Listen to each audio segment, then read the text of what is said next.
Salut les sportifs, c'est Mariano Scott et aujourd'hui on va parler de ma formation.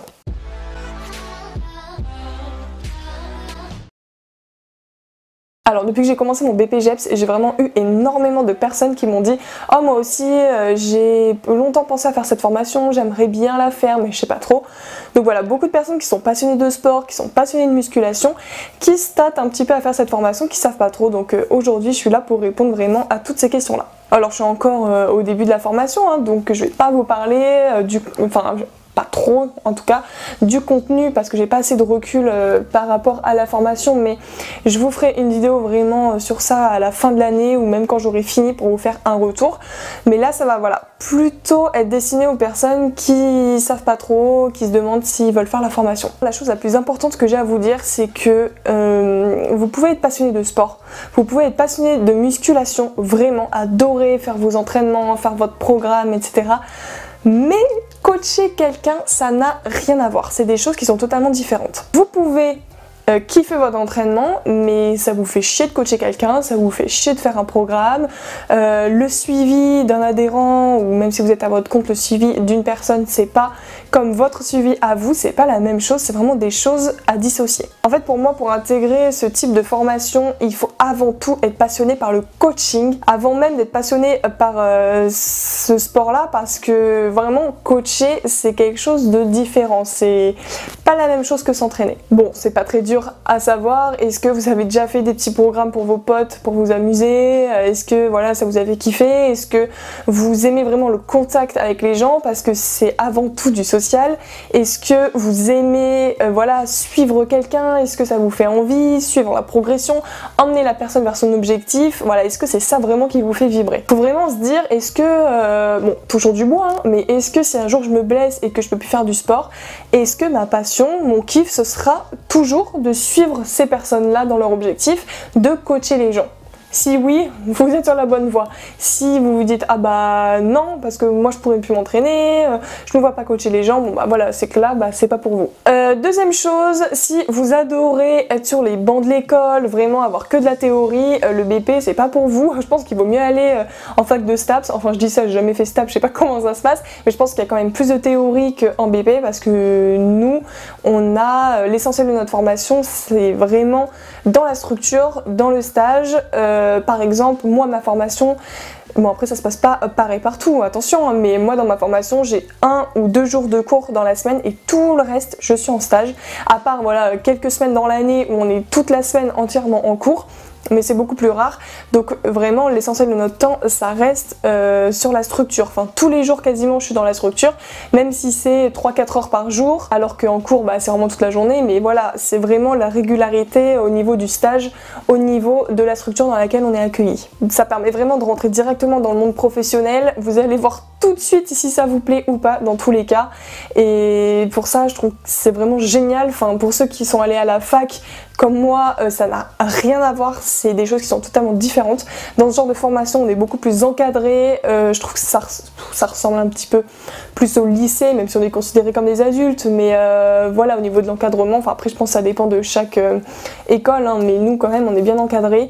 Après, voilà, faut aimer être vraiment dans le monde du travail et être dans le feu de l'action et dans le vif du sujet tout de suite quoi. Ensuite une question va se poser, est-ce que vous, par rapport au stage justement, à la structure, est-ce que vous vous voyez être dans votre salle et faire votre stage en tant que coach?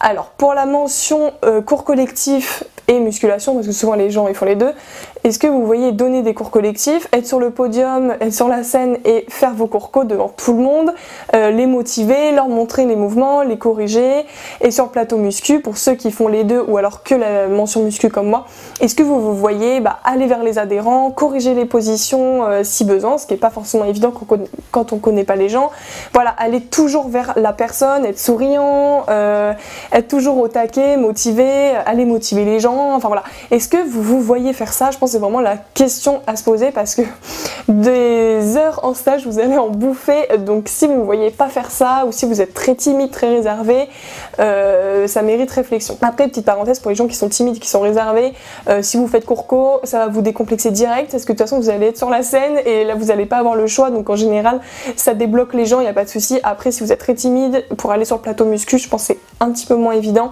donc essayez de faire un travail sur vous-même et si ça vous pose trop de problèmes, bah, c'est que la formation n'est pas forcément faite pour vous, je pense. Ensuite, je pense que vous vous en doutez, mais une grosse partie de la formation c'est aussi de l'anatomie et de la physio.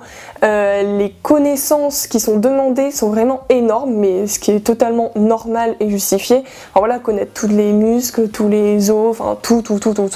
Je vais pas rentrer dans le détail parce que de toute façon j'ai même pas eu encore les cours dessus, même si j'ai commencé à me renseigner par moi-même, mais j'ai pas encore eu les cours. Mais voilà, ça on va en bouffer énormément, il faut vraiment tout connaître par cœur.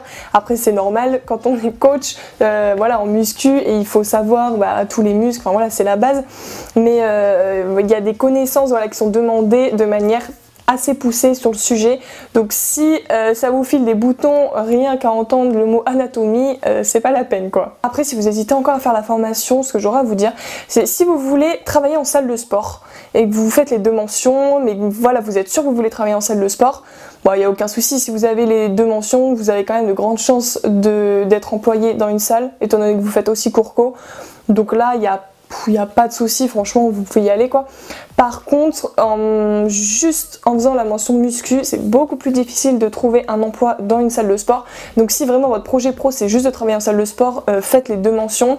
Si vous n'aimez pas du tout les cours co et que vous voulez juste faire muscu, comme moi quoi, voilà, je pense qu'il faut, enfin c'est pas je pense, c'est sûr, il faut avoir un projet pro en béton, vraiment, parce que c'est très dur de se démarquer, il y a énormément de concurrence et ça c'est à y penser avant de rentrer en formation, parce qu'une fois qu'on a payé la formation, qu'on a le diplôme, qu'on s'est donné et qu'après ah bah je sais pas quoi faire, j'ai que la mention muscu, je trouve pas de taf dans une salle de sport, c'est galère, bah on se retrouve con parce qu'on a payé, on a le diplôme, on sait pas quoi faire, donc voilà. Faut vraiment avoir un projet pro bien pensé, bien ficelé avant de se dire qu'on veut faire la formation quoi. Après vous pouvez très bien rentrer en formation sans avoir votre projet pro défini, surtout si vous êtes jeune.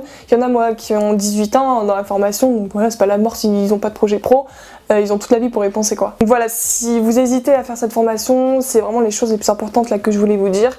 Après, si vous hésitez encore, réfléchissez bien si est-ce que ce que j'aime, ce que je veux faire, c'est suivre la personne, c'est la coacher, est-ce que c'est ça qui me botte, est-ce que voilà, c'est ça que j'ai envie de faire.